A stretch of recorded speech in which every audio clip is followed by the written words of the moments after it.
কি গো গিন্নি, আজ কি না খেয়ে উঠে যেতে হবে নাকি? হ্যাঁ, পেটে যে একেবারে ক্ষীর লেগে যাওয়ার অবস্থা। আমরণ, তুমি কেন না খেয়ে থাকবে গো? তুমি তো বাড়ি কর্তা। না খেয়ে যদি কেউ থাকার হয় সে তো আমি থাকবো, আমি। আহা, চটছো কেন গিন্নি? দাও দাও দাও, কি রেধেছো আজ দেখি? চড়ছি কি আর সাধে? 3 মাইল দূর থেকে আমাকে জল নিয়ে আসতে হচ্ছে।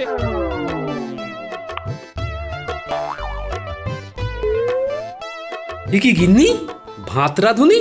আরে, ভাতের স্বাদ কি আর মুড়িতে মেটে? ঘরে যা জল আছে তা দিয়ে রান্না হবে না। ভাত খাওয়ার স্বাদ জাগলে রাজবাড়ি থেকে ফেরার পথে জল নিয়ে ফিরো। হ্যাঁ হ্যাঁ, তাই না হয় ফিরবো।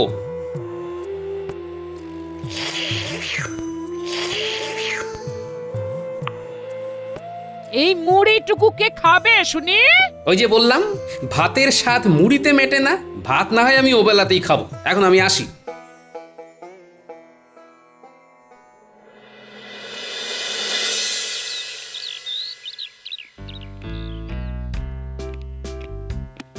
এই যে মহারাজ, এই যে দেখুন দেখুন আপনার প্রিয় গোপাল কেমন হেলতে দুলতে সভায় আসছে। আহ মন্ত্রী, তোমার সবেতেই খালি বাড়াবাড়ি। এসো এসো গোপাল, আমরা তো সবাই তোমারই অপেক্ষায় বসে আছি। দেরি করে আসার জন্য আমি ক্ষমা প্রার্থী মহারাজ। গিন্নির এখনো রান্না হয়নি, তাই ঘরে যা ছিল নাকে মুখে গুঁজে বেরিয়ে পড়েছি। খাওয়ার খেতে হয় ধীরে ধীরে, তাড়াহুড়োর কাজ শয়তানের। আর তাছাড়া ধীরে ধীরে খেলে খাওয়ার হজম করতেও সুবিধে হয়, বুঝলে গোপাল? কি যে বলেন না বৈদ্যমশাই, আমি যা খাবার খাই তা আস্তে আস্তে খেলে সারা দিন কাবার হয়ে যাবে। চলুন মহারাজ, এবার বেরিয়ে পড়া যাক। ফিরে আবার আমায় গবেষণার কাজে লাগতে হবে। আমরা যাচ্ছি কোথায় মহারাজ? ভোলা ময়রা এক নতুন মিষ্টি বানিয়েছে, আর তা চেখে দেখার জন্য আমাদের সবাইকে নিমন্ত্রণ জানিয়েছে। চলো গোপাল ভাই, আর দেরি করে যে লাভ নাই। শুভস্য শীঘ্রম। হ্যাঁ, চলুন চলুন চলুন, এবার বেরিয়ে বেরিয়ে পড়ি পড়ি, মহারাজ।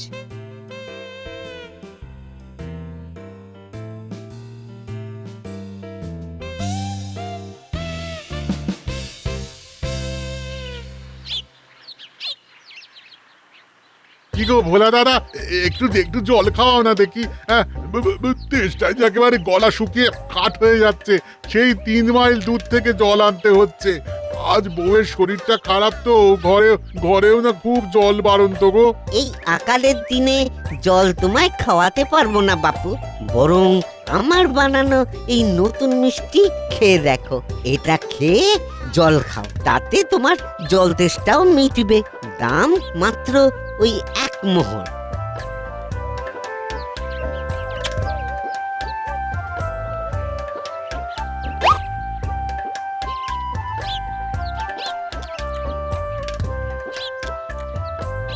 বাবা বাবা বাবা, এ তো দারুণ জিনিস। হ্যাঁ, দাও দাও দাও দাও দাও, আরেকটা দাও দেখি, আরেকটা দাও তো।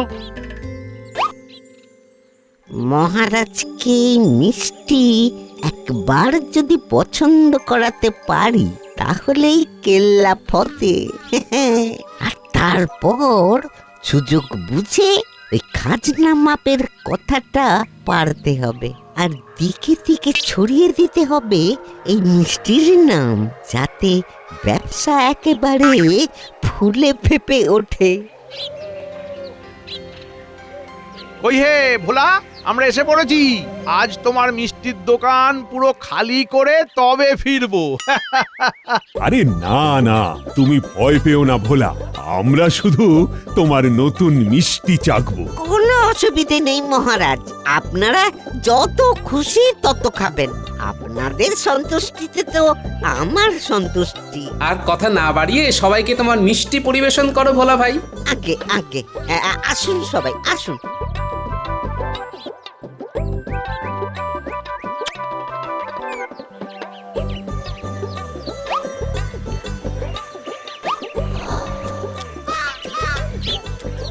অকল্পনীয়, যেন তাল শ্বাসের এক মধুর অনুকরণ। সাধু সাধু। ঠিক ধরেছ গোপাল দাদা, ঠিক ধরেছ।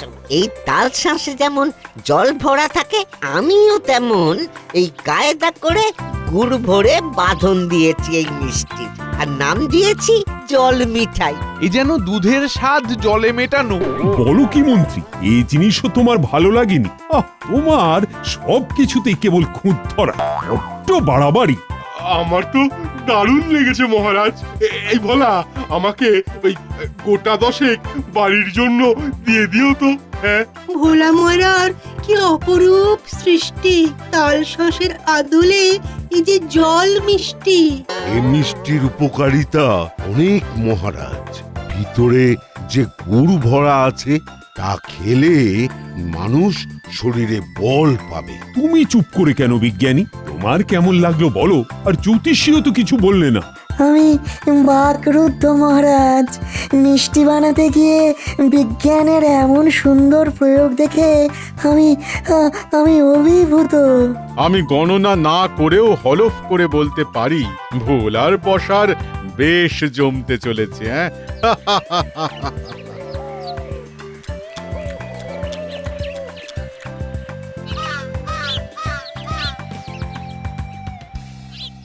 এই তোমরা ভিড় করেছো কেন? কি চাও, কি চাও তোমরা? মহারাজের পথ আটকাবার শাস্তি কি তোমাদের জানা নেই? থামো সেনাপতি, ওরা কিছু বলতে চায়, ওদের কথা শোনা আমার কর্তব্য। আয়, তোদের মধ্যে একজন এগিয়ে এসে তোদের কি বক্তব্য সেটা বল। প্রণাম মহারাজ। রাজ্যের সমস্ত জলাধার জল শূন্য। এই বছর বৃষ্টিও হয়নি। আমাদের 3 মাইল দূর ভিন রাজ্য থেকে পানীয় জল আনতে হচ্ছে। আপনি কিছু একটা উপায় করুন। এই কথা কি সত্যি মন্ত্রী? গোপাল, তুমি কি কিছু জানো এ ব্যাপারে? হ্যাঁ মহারাজ, এমনকি আমাদের রাজবাড়ির উত্তর দিকের বড় কুয়োটিও জল শূন্য।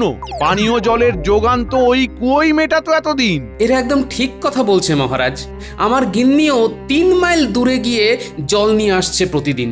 রাজ্যে পুকুরগুলো প্রায় শুকিয়ে এসেছে মহারাজ। ছি ছি ছি ছি ছি ছি। রাজ্যের এমন বিপদের দিনে আমরা সবাই এসেছি মিষ্টি চেখে দেখতে। ছি, এর চেয়ে লজ্জার আর কি হতে পারে? আপনি বিচলিত হবেন না মহারাজ, এতে আপনার স্বাস্থ্যের অবনতি ঘটবে। আরে রাখো তোমার স্বাস্থ্য। রাজ্যে জলের অভাব, আর এখানে সব মিষ্টি চাখতে এসেছি। তোমরা সবাই যে যার বাড়ি ফিরে যাও। আমি আগামীকালের মধ্যেই এই সমস্যার সমাধানের পথ বের করব। এই দূর থেকে জল নিয়ে আসছিলাম বটে, জলের সমস্যা মিটে গেলে যে আমার মিষ্টি বিক্রিও কমে যাবে। দূর দূর।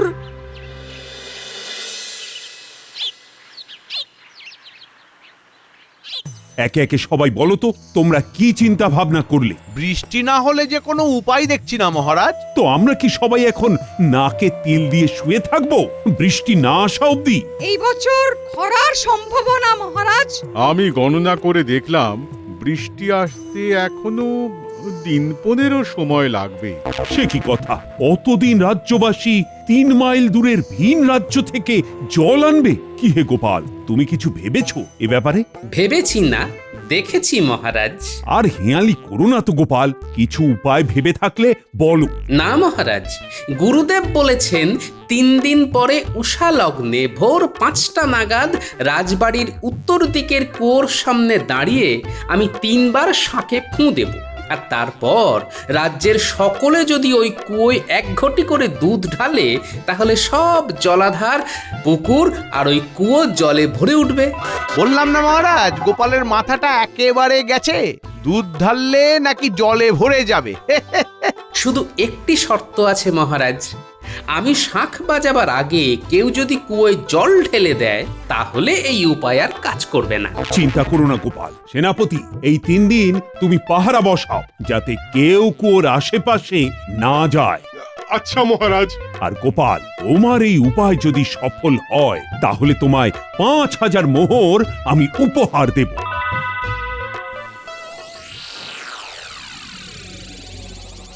আরে মন্ত্রীমশাই যে কি মনে করে এই পথে?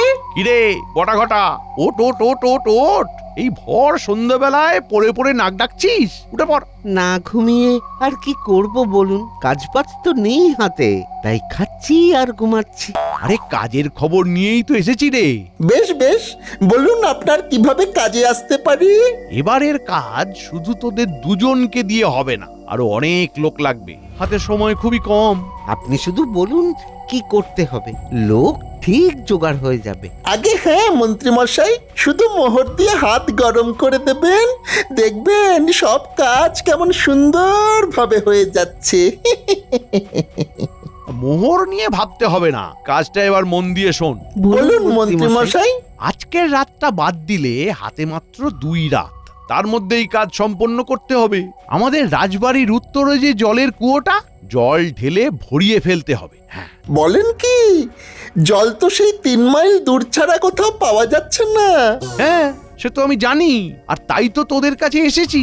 গোপাল একটা পরিকল্পনা করেছে, ওই শুকনো কুয়োতে ও দুধ ঢালবে রাজ্যবাসীকে দিয়ে, আর তাতেই নাকি খরা দূর হবে।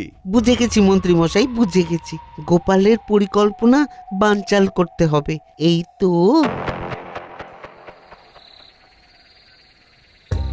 ওহ গিন্নি, গরম ভাতের ধোঁয়া আমার খিদে আরো বাড়িয়ে দিচ্ছে। দাও দাও দাও, লাউ ঘন্টটা এবার পাতে দাও দেখি।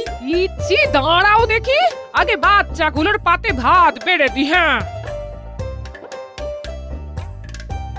আর দিও না দিদা, এত ভাত খেলে আমি আর উঠতে পারবো না। আরে এই বয়সে খাবি না তো কবে খাবি রে পাগলি? হ্যাঁ, খেয়ে খেয়ে গায়ে জোর বাড়াতে হবে তো নাকি? হ্যাঁ, আমাকে আর একটু ভাত দাও না দিদা, আমি বাবা খাওয়ার সময় অত লজ্জা পাই না। এই তো লক্ষ্মী ছেলের মতো কথা।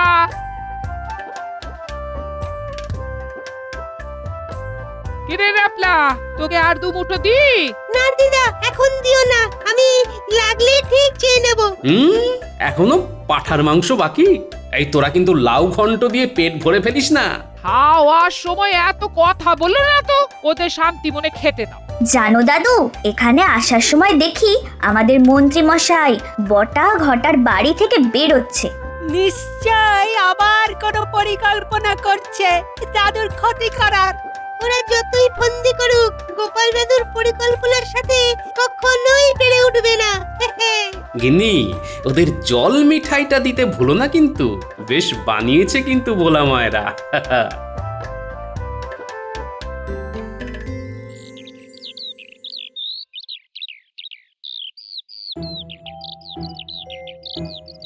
বৈদ্যমশাই, বৈদ্যমশাই, এই তো একদম খিদে ঘুম হচ্ছে না, কিছু একটা ওষুধ দিন না, আর যে পাচ্ছি না। এই রোগের প্রথম ওষুধ সুস্থ জীবনযাপন। ঠিক আছে, দাঁড়ান দাঁড়ান।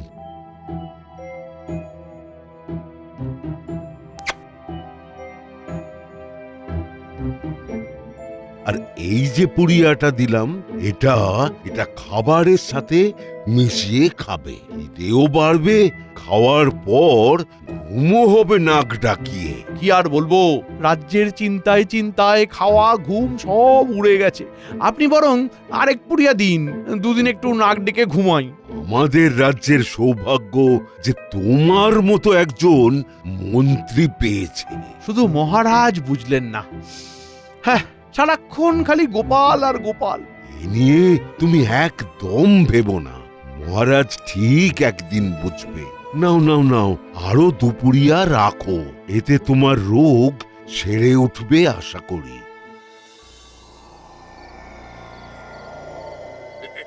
ছি ছি ছি ছি, কি লজ্জা কি লজ্জা! আপনি আবার এত কিছু বয়ে আনতে গেলেন কেন? লজ্জা কিসের? তুমি হলে গিয়ে আমাদের রাজ্যের সেনাপতি, তোমার জন্য আমি এটুকু করতে পারি না? নাও নাও নাও, পোলাওটা দিয়ে কোরমাটা মেখে খেয়ে দেখো, দারুণ লাগবে, খাও।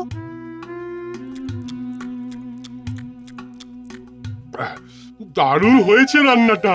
উফ, কিন্তু কিন্তু বেশি খেলে তো ঘুম পেয়ে যাবে, আর ওই কুয়ো পাহারাও দেওয়া হবে না। আমার আবার ওই পেট ভরে গেলেই চোখের পাতা ভারী হয়ে আসে। আরে খাও খাও, না খেলে এত রাত জাগবে কি করে? ওই রাবড়ি পায়েস সব খেতে হবে কিন্তু। খিদেটা আজ বেশ ভালোভাবেই পেয়েছে, আজ কিন্তু কিচ্ছুটি বাদ রাখবো না, আপনি শুধু দেখতে থাকুন। হ্যাঁ, খাও খাও, তারপর নাক ডেকে ঘুমাও। দেখি দেখি বটা ঘটা আর ওদের দল বল কাজে লেগেছে কিনা।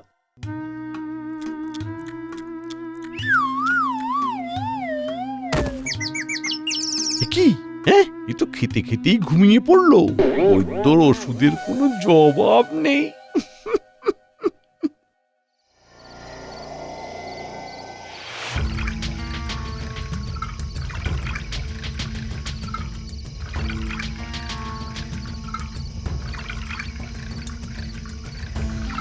নাও না ও ভাই, জল ঢালো। এই তো ঢেলে দিলাম। ব্যাস আজকের মতো কাজ শেষ। বাবা বাবা, খুব সুন্দর হচ্ছে। কি হে বটা ঘটা, কাজ কর দূর। কুয়ো তো প্রায় অর্ধেক ভর্তি, আজকের মতো আর জল না ঢালতে বললাম। হ্যাঁ হ্যাঁ, পাছে সেনাপতি জেগে যাক আর কেলেঙ্কারি বাঁধুক। ও আর জাগবে না, ওষুধের গুণে নাক ডাকছে।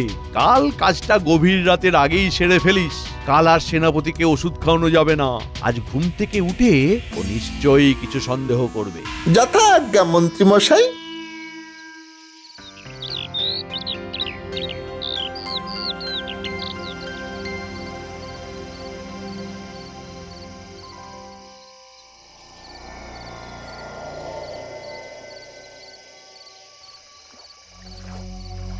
কুয়ো পুরো ভরে গেছে মন্ত্রী মশাই, এখন আমাদের পাওনাটা মিটিয়ে দিলে ভালো হয়।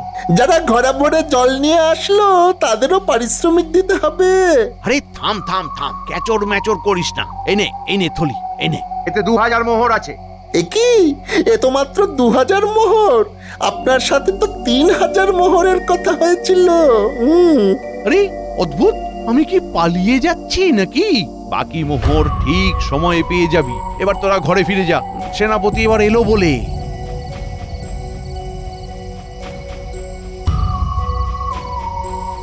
আজ খাবার নিয়ে গিয়ে দেখি বেটা আগে থেকে খেয়ে দিয়ে বসে আছে, তাও এক হাঁড়ি দই সাবড়ে দিল। ওতে যা ওষুধ ছিল তার রেশ এতক্ষণে কেটে যাওয়ার কথা।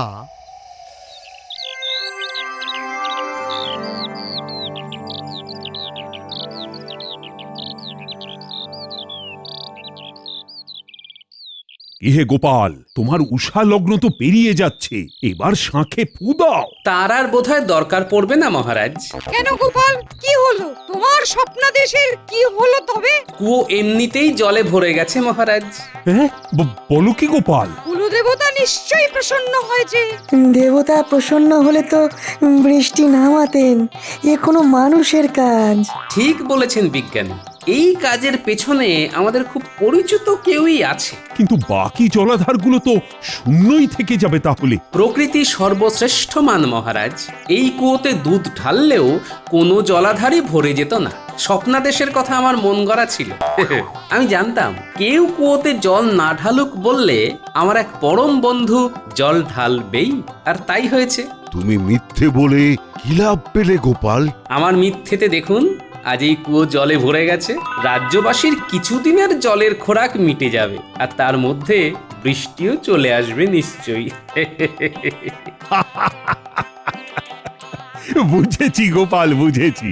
কেউ তোমায় শায়েস্তা করতে গিয়ে আসলে রাজ্যেরই উপকার করে বসেছে।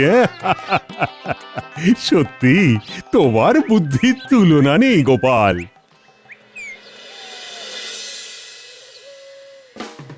মন্ত্রী, খাজাঞ্চিকে নির্দেশ দাও গোপালকে 5000 মোহর দেওয়ার জন্য। কিন্তু কেন রাজামশাই? গোপাল তো কিছুই করলো না। আমি তো বটা ঘটাকে দিয়ে না মানে কি এনো। কি মন্ত্রী মশাই, এমন ভিমড়ি খাচ্ছেন কেন? কি বলতে চাও মন্ত্রী, ঠিক করে বলো। আমার ভুল হয়ে গেছে মহারাজ। আমি লোক ভাড়া করে এই কাজ করিয়েছি, ওই গোপালের পরিকল্পনায় জল ঢেলে দিতে। আপনি আমার ক্ষতি করতে করতে এমন অন্ধ হয়ে গেছেন যে রাজ্যের হিতাহিতে তোয়াক্কাও করছেন না আজকাল। যদিও এইবারে আপনি রাজ্যের ভালোই করেছেন। এই ভালো তুমি না বুঝেই করেছো মন্ত্রী। আসলে তোমার উদ্দেশ্য ছিল গোপালের পরিকল্পনা ভেস্তে দেওয়া, আর তা ভেস্তে গেলে যে রাজ্যেরও ক্ষতি হতে পারে সে কথা তুমি একবারের জন্যেও চিন্তা করনি। আমায় ক্ষমা করে দিন মহারাজ, ক্ষমা করে দিন। ক্ষমা তোমায় তখনই করব যখন তুমি আবার তোমার দলবল নিয়ে লোকের বাড়ি বাড়ি জল পৌঁছে দেবে। তাতে তো অনেক মোহর লাগবে মহারাজ। ইতিমধ্যেই কুয়ো ভরাতে গিয়ে আমার 3000 মোহর খরচা হয়ে গেছে মহারাজ। সেসব আমি জানি না।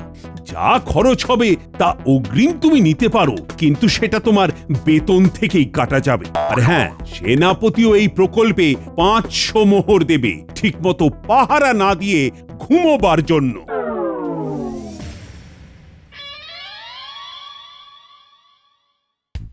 বাড়িতে আছেন নাকি মন্ত্রী মশাই? মজা দেখতে এসেছো নাকি? না না, আপনার জন্য এই 1002 মোহর নিয়ে এসেছি, ওই জলছত্র প্রকল্পে দান করার জন্য।